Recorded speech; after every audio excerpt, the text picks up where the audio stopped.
So I like to share with you all of my favorite poetry, most of my favorite poetry, because this entire shelf is dedicated to poetry. And so I can't share everything, but I can share a lot of what I've loved over the last, 5+ years, some of this stuff, and a lot of the stuff that's been speaking to me lately as I pick it back up. So I just have for you a small list of all of my favorite poetry, and I hope that you enjoy. Oh, and as a what's the word, side note, we're gonna call it a side note because of course I can't think of the right word, but as a side note, I'm not sharing about what I feel is happening in the poems or in the collections. I'm not sharing about the different components of poetry. I could do that at some point, but right now I just want to talk about the collections I love, the poems within the collections that I love, and recommend that you pick them up for yourself. My first favorite is A Theory of Everything by Mary Crockett Hill, and I just remember this being the first poem, the title poem being the first poem that I really loved for reasons beyond like, oh, it's vibes. Like, yeah, I kind of like that. Like, really just seeing something that I connected to on a deeper level. And selfishly, maybe not selfishly, but like as a side thing, I corresponded briefly with Mary Crockett Hill for a while when I was in college and learned about some of why she's written certain things and what she's written. I think she writes fiction now, but or mostly writes fiction now, but I remember reading this poem, and the interesting thing about this poem is it talks about a principle or an idea in physics. I think it's a theory of, I want to say it's called the theory of everything, but it's this idea that all things are connected in some way, shape, or form. And I thought that that was really cool. And so I will again say that my favorite poem in here is A Theory of Everything, because for me, I do think of poems as like little receptacles, little boxes holding a bunch of things, whether it's the memory of a person or whether it's, just random things around, not random, but things around you, whether it's an experience. Poems have a way of encapsulating those things, just like other literature does as well, but the way that poems do it and catalog it is really, really special to me, because I feel like that's a poem doing what it's meaning to do from my perspective, and maybe from my experience. And so this is one of my favorites. I'll just read you a couple lines. It has something to do with invisible string, rippling out across a universal sunset, wrapping us up like the perfect brown corded package. Something to do with the vibration of stars, how they flicker in tune with each other, humming cosmically. And though I've never seen this reported anywhere, I also believe it has something to do with dogs. For who else has such capacity to forgive an entirely other species? And I'll just stop there. But yeah, I recommend. Next, I recommend The Tradition by Jericho Brown, who if you haven't heard of Jericho Brown, you're living under a rock, because he is just so prolific, and I believe this book has won the National Book Award finalist. I've loved everything of his that I've picked up, but my favorite poem in here is After Another Country, and I'm not going to read any of it because this has to be experienced in its entirety. I think all poems do, but this one would be a tough one to try and read in like a fragmented way, and so I'll just tell you to go pick it up, and you're welcome. Moving right along. Next favorite book, Magical Negro by Morgan Parker. This book got me through the pandemic. I read this collection over and over and over again. I gave this collection to everybody in my life, and I'm sure that my sisters were like, okay, God, we'll read it, fine.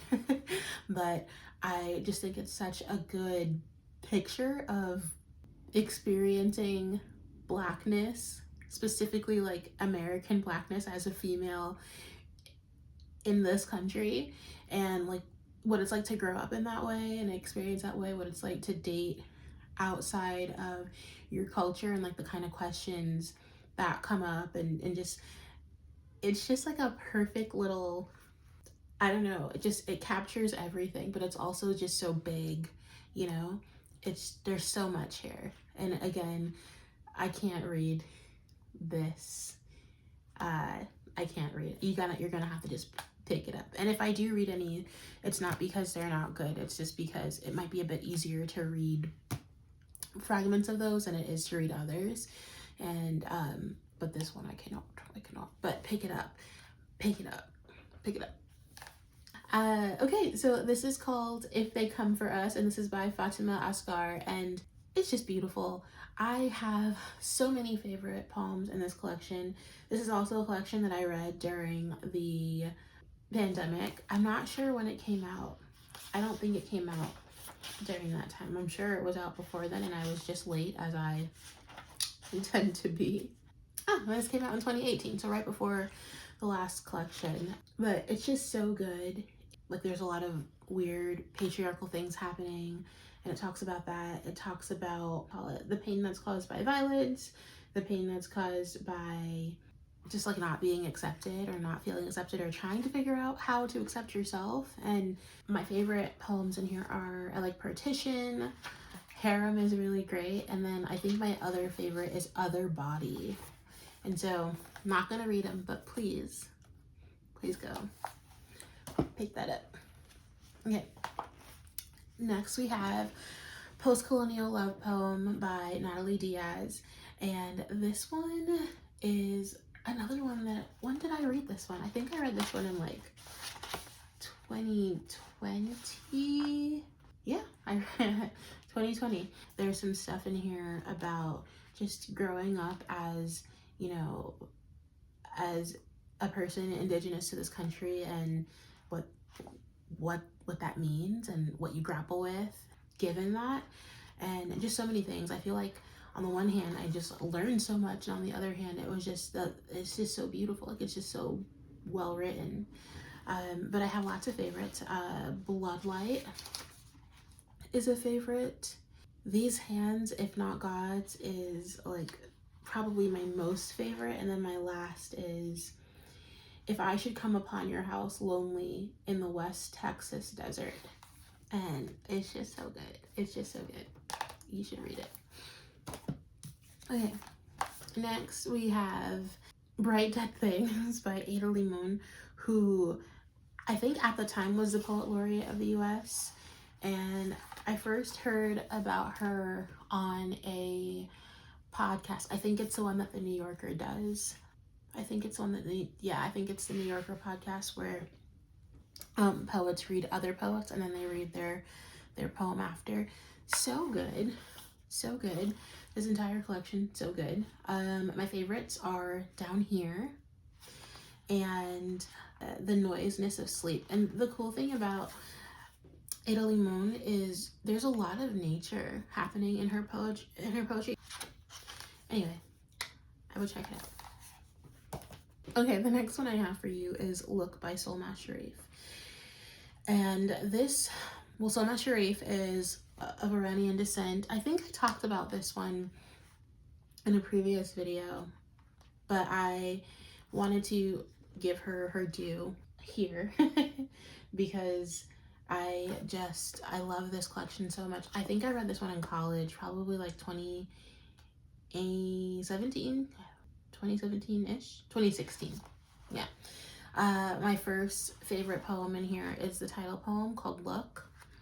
And let's see, I'll just read a line. Look, it matters what you call a thing. Exquisite, a lover called me. Exquisite. Whereas, well, if I were from your culture, living in this country, said the man outside the 2004 Republican National Convention, I would put up with that for this country. Whereas I felt the need to clarify, you would put up with torture, you mean? And he proclaimed, yes. I feel like that's enough right there. There is another one that I really love called Stateless Person, but I won't read that for you right now, but just check it out. It's very good. The next two collections are by the same poet, and they are Don't Call Us Dead and Bluff by Donna Smith. Donna Smith is like a force. He is for sure, in my opinion, a political poet. Like, he writes about really hard things, but like things that have to be said. Do you know what I mean? And this collection, I will say, like, this collection here is a love story to poetry. You know, I think it's really, really important because I think that that's what poets do. Like, writers in general, when things are weird, the writers get to work, and they have to. And I just appreciate Donna Smith so much for everything that is being put out into the world. But let me tell you what my favorites in both of them are. So from Don't Call Us Dead, Crown. I'm not going to read it for you because it would be wrong. Not an elegy.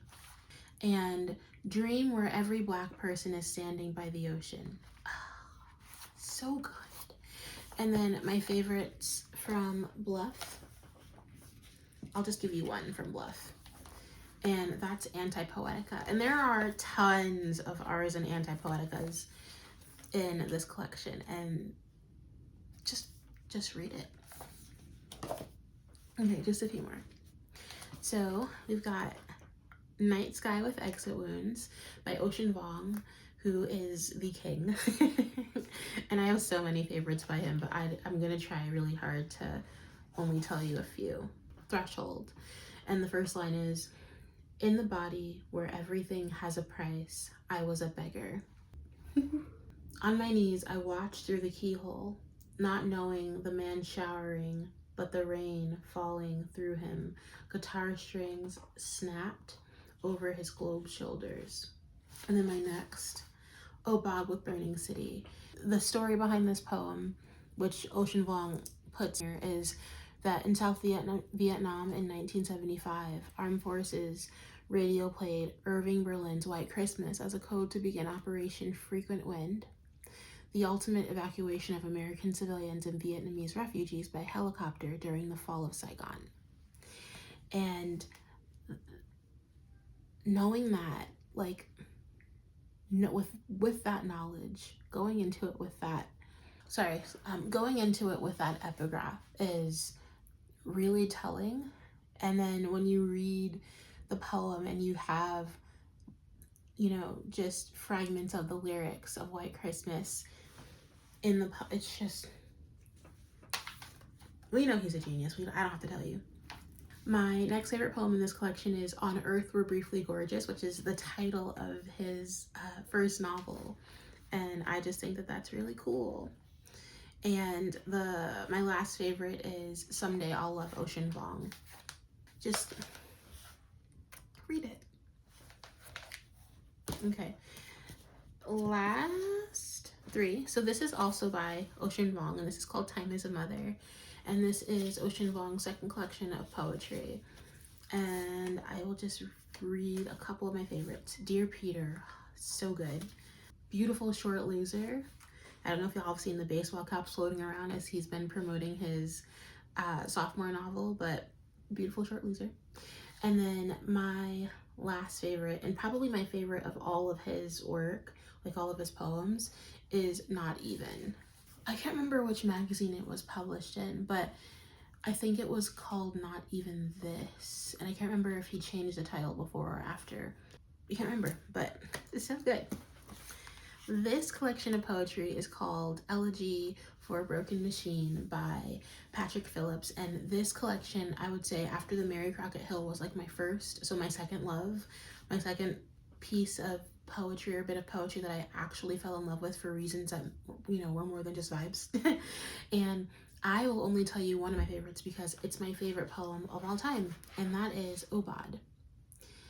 And this poem is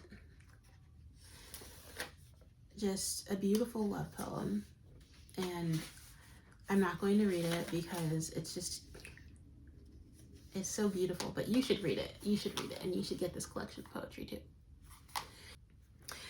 Okay, so the last collection of poetry is from this is a collection. The last collection of poetry is a larger collection words, hello, by Padraig Tuama, who's an Irish poet and theologian. He does this really cool podcast called Poetry Unbound, where he talks with a bunch of writers and talks also just by himself, and everything that he says, like, I just eat it up.